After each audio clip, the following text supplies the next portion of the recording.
Welcome to OCD Clarity. My name is Luc, and today we will continue reading in the OCD Clarity Action Plan. Today it is the 31st of December. Tonight it is New Year's Eve. Reflect. Now, let's do it together. Reflect on the past year, 2025. Really be honest with yourself and see, have I made any progress this year? Do I see slight improvements within my anxiety symptoms, within my symptoms overall? Are my intrusive thoughts getting less or less intrusive? Are my intrusive images, urges, feelings, are they improving? Am I experiencing some relief, brief moments of relief in the past year? Do I see some positive emotions coming back? Like a little bit of happiness here and there, a little bit of freedom from the intense, severe anxiety symptoms, panic attacks. Be honest. And also look at the things you did to get better. What have you done this year? Have you really worked it? Or have you just been living your life and wishing OCD would be over someday, it would be gone, magically gone someday? And that's something that will never, ever happen. Even if you have mild OCD, you need to see that OCD is a very stubborn, complex disorder. And until recently, it was impossible to reach full recovery. There have been so many people before you who had OCD, who didn't even knew they had it and thought that there were a devil because they had POCD thoughts constantly their entire life. Just think about that. If you, if your experience is, for some people they do for a certain period of time before they get diagnosed or they know what they have. But people were so scared, and particular in the past where religion was still a very big thing, people would have a lot more, I think, a lot more religious OCD, because was, a little bit taboo related things within religion. So think about that. And just see for yourself that maybe you are suffering for many, many years and you see no improvement. So that's a sign you need to change things up. Let this be the moment, the end of 2025, to really commit yourself at changing yourself, changing your habits, changing how you think, changing how you act, educate yourself, and reflect next year. Put in the work and let's reflect the end of 2026. And you will see minor, slight, or big improvements in certain parts. And you will see you will get more freedom your intrusive thoughts will get less intrusive, less frequent, and you will feel not as hopeless as you do right now. Because if you're not seeing any improvement for years or decades, you will get hopeless. It is because you try a lot of things, but a lot of people don't understand, who teach how to get better, don't understand OCD. They really don't. They think they know a lot about it because they read a lot about it in a book, but they never had it. So today we will continue reading. I think this will be a two-part video because it's a little bit more information than usual. So we're now at step 5. Step 5. We have 10 or 11 steps.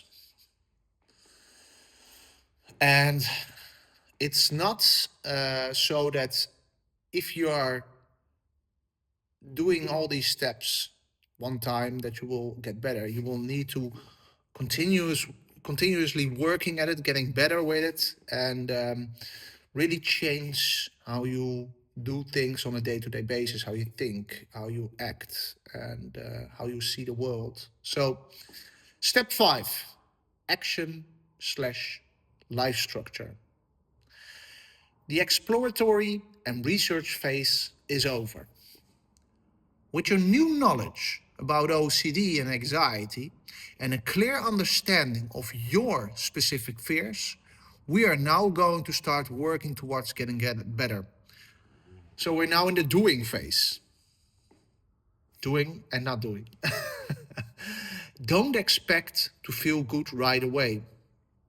In some cases, this happens in the very mild cases, but you will see that, and you will feel, and you will know that this is the right path to take. Because all the people who say you will get better in 2 weeks, 1 month, half year, do this and you will get better, or say these sentences for 1,000 times and you will get better, stop ruminating for 1% every day and in 100 days you will get better, you will see it doesn't work. Try it and come back 100 days later and you are the same, you are stucker than ever before. So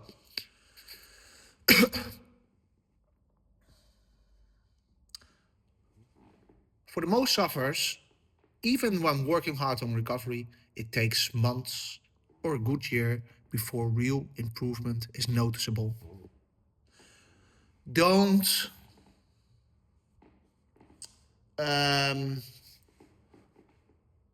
be discouraged by this.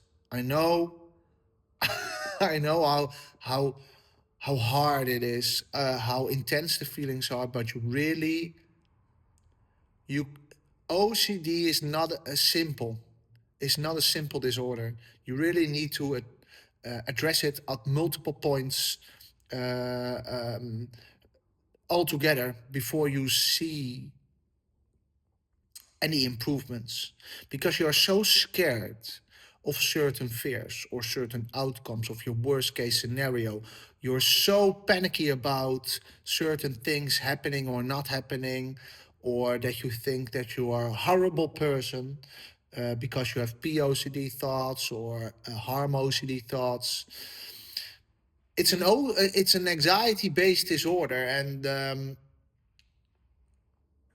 anxiety is designed to save your life. It's a very primitive, hardwired thing. You can't fool your brain and say, I'm not scared, I'm not scared, I'm not scared. You really need to prove to yourself, change how you think, have more acceptance, be more flexible, get less scared, make more peace with all the OCD thoughts and possible outcomes and worst case scenarios to reach and to full recovery, but also to reach little small improvements.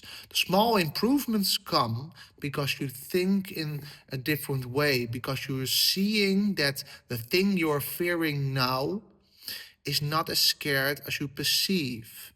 It isn't the end of the world if you stay or have sensory motor for the rest of your life. For example, make peace with the worst case scenario that not certain, but there is a possibility that your sensory motor OCD never goes away. As an example, it will. It most certainly will if you put in the work and get less scared and let time and education and facing your fears do its thing. So now with the right knowledge and evidence, people get better from OCD and anxiety. The first step is creating a healthy life structure.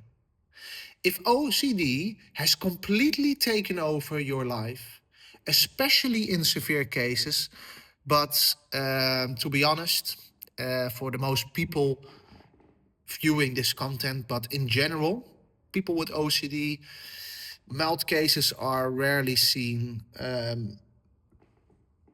and they're simpler CBT and facing your fears or exposures and think more flexible and have more acceptance in a milder form will work more easily. But in the most cases, people have severe OCD because it will escalate fairly quickly, because you get scared and scared and scared, and you're doing more compulsions, more compulsions, more compulsions. That's what I see in the most cases. So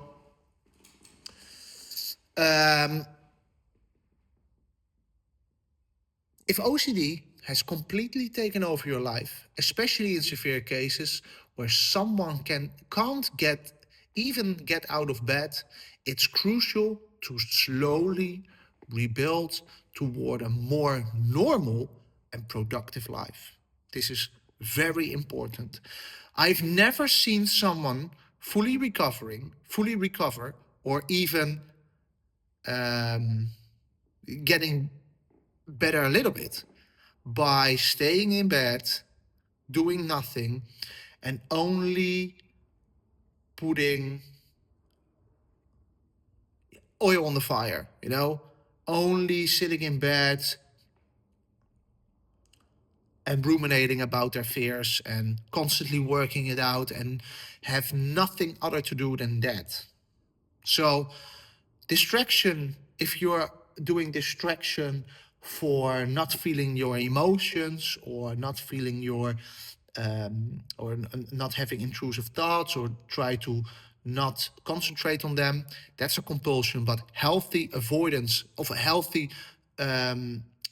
distraction, like working, doing things you love, a hobby, working out, walking in nature, is very healthy.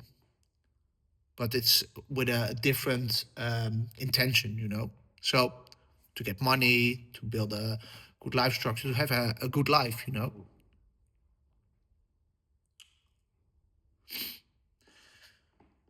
This can be extremely difficult, and in the most severe cases, guidance from a coach might be necessary. We are working on creating new habits, which takes time, more than you think, and effort, more than you think. However, after weeks or months of staying consistent, and this consistency also includes persist, because it's not easy. When you start building your life, and I found this very difficult because I thought I was overworked and I couldn't do anything more than I thought if I lay in bed and rest, everything will get better. But it only gets worse. We're getting worse, worse, and worse. Because you will get scared of the outside world. I became, because I was scared of meeting people. I was so scared of over asking myself, and I thought, yeah, I can't work anymore. But you can. But you need to persist. You need to take a little bit a leap of faith, and you will feel horrible. That's the only way out. However, after weeks or months of staying consistent, you will notice it getting easier. Because this is such a key topic, I strongly recommend reading. It's a very good book. David Goggins, Can't Hurt Me. It's a book about, I think you know, he's a YouTube legend right now, but you can also follow him on YouTube, see some shorts or see some videos about his life. He had a very tough life, very tough upbringing, very tough situation within the family. Really got molested, and his father was an alcoholist who really did some terrible things. And at a certain point, yeah, he needed to change things because he was very overweight. He had a very simple job. He was eating very unhealthy, had a shitty life, and he's a very motivational man. And at the end, he became very successful within the army. Completed a lot of different, very hard trainings. Became a marathon runner and an ultra marathon runner, and he has he has a very tough mindset. And I think this book or his audiobook is also recommend listening to his audiobooks. He got now two books. Can't Hurt Me is the first one, and the second one is Never Finished. Very interesting. So, and this is very educational also, because you will see that his mindset. If you have 10% of his mindset, you will you will like give everything. So, a very good book to read. Start small and build from there. Ask yourself, what can I do today to take the first steps in my recovery? Be honest with yourself and take a hard look at your current life. 1. Set your alarm and get out of bed. Set your alarm at a time that gives you enough time to be productive during the day, whether that's 8 o'clock, 7 o'clock, or like me, 6 o'clock in the morning. Regardless of how you slept, which in many cases will be terrible, you get up anyway. Maybe this will 3 parts video, because now we're 70 minutes in and we're just at step 1. Or one, step 5, the first one. So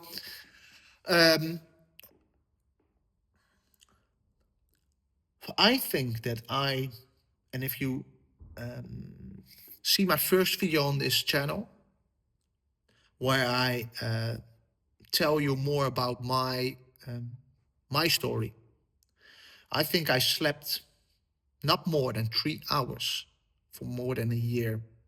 And I was a fairly good sleeper for many, many years. I slept the minimum of 8 hours. And at a certain point, when OCD latched chronically, severely with sensory motor OCD, harm OCD, POCD, health OCD, I were a terrible sleeper. I started drinking, started smoking again.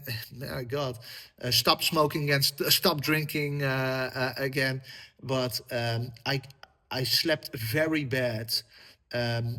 I woke up every 20 minutes, slept no longer than 3 hours. I slept on the couch because I couldn't sleep in my bed. I was so anxious. I need to sleep with background noises and music and sound of weather, and on YouTube, and it became very problematic. But you will see, I came to the conclusion that if you force sleep, you don't sleep. You need to have more acceptance of the fact, and I will do an extra episode on sleeping, that you need to have the mentality: if I sleep, I sleep. If I don't sleep, I don't sleep. That's it. And you will rest in your bed and stare to the ceiling or to whatever. Don't use your phone constantly in the bed. Just lie down and see what happens. And you will see when you get less scared of not sleeping, when you get less when you get less scared of not getting enough sleep, or because of that you will be less productive. You will see that you will sleep a little bit more better, but in the most cases you will sleep very bad for a long time. Not for everyone, but in the most cases. But we are creating a new habit, a new mindset. So, regardless of how you slept, which in many cases will be terrible, you get up anyway. And this is also with many other parts: personal care, going to work, put in the work, do your best. So, when the alarm goes off, don't stay in your bed with snooze. Get out of bed within 5 or 10 minutes, make your bed, open the curtains. These things seem like small, irrelevant actions, but they are very important. And then I uploaded a video where this is discussed. So please read with me. Download the OCD Clarity Action Plan. Read with me with this video, and you can click on the video to see that. Try to go to bed at a reasonable time. What is reasonable? If you ask me at my worst, OCD and anxiety, if you ask me at my worst with OCD and anxiety, I went an entire year, sleeping no more than 3 hours a night. You can handle more than you think. Try to go to bed before 10:30 p.m. or,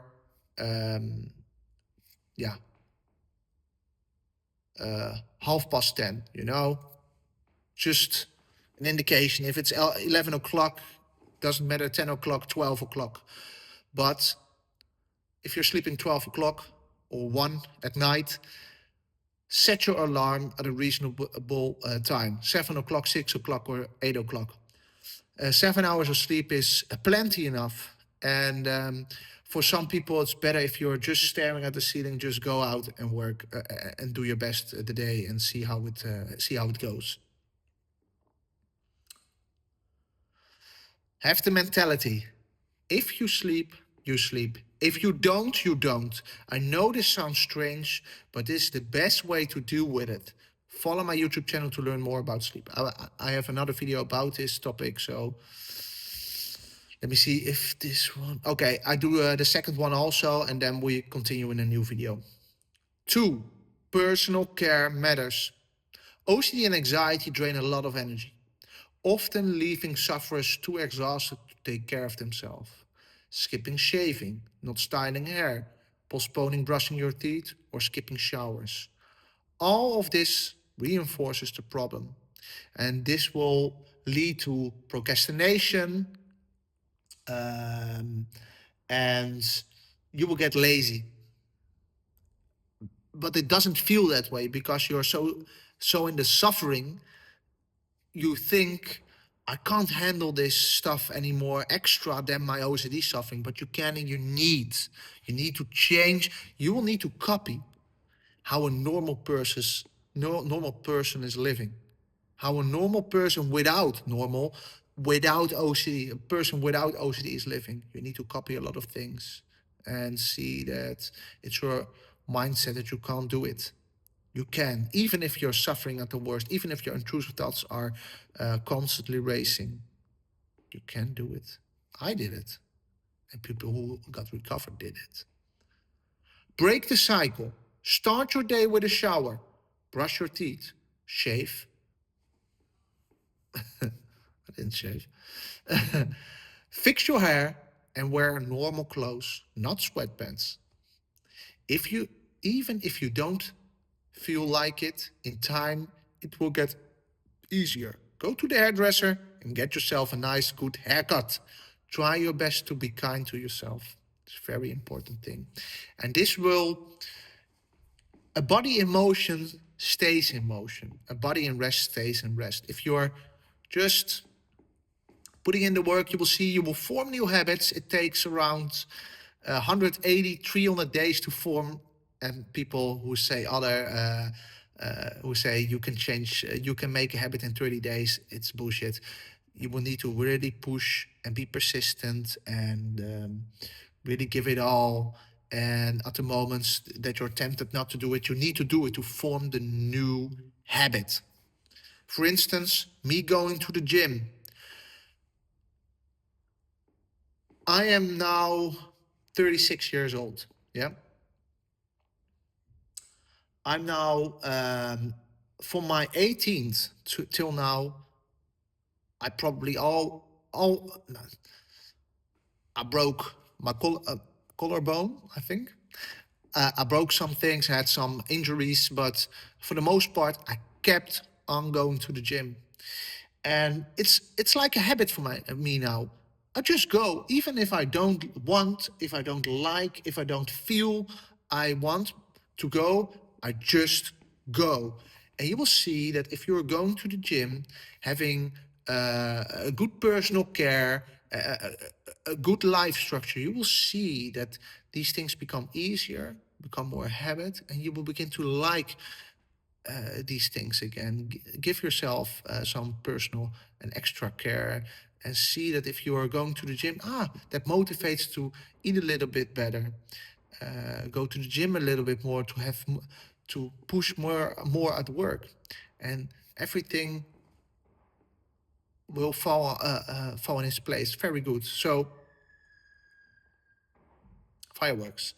So even this, I'm not always that tempted to record a video just today, 31st of December, but I just do it anyway because I want to help you guys and I want to grow this channel, and I have a mission, I have a purpose, and I find it, on the long term, I find it very cool and interesting. And I'm now, yeah, a lot of people are really emailing me. I'm in contact with a lot of people and helping people, and I really find that satisfying, profoundly satisfying, and give me a purpose. And so I just push through, and just the mentality, you just do it. So that's it for today. Just as I opened this video, reflect on this year. See if you're not seeing any improvements this year and you really worked at it, you need to change things up. If you need any help, please reach out. I do a lot of one-to-ones. You can, there's a link below this video. You can click, you can schedule one. You can also send me a message via WhatsApp or email. And if you have any questions, please reach out. Give this video a like, comment, help me grow this channel, share this stuff, and let's help a lot of people in 2026. Have a very good New Year's Eve, and we speak each other in 2026.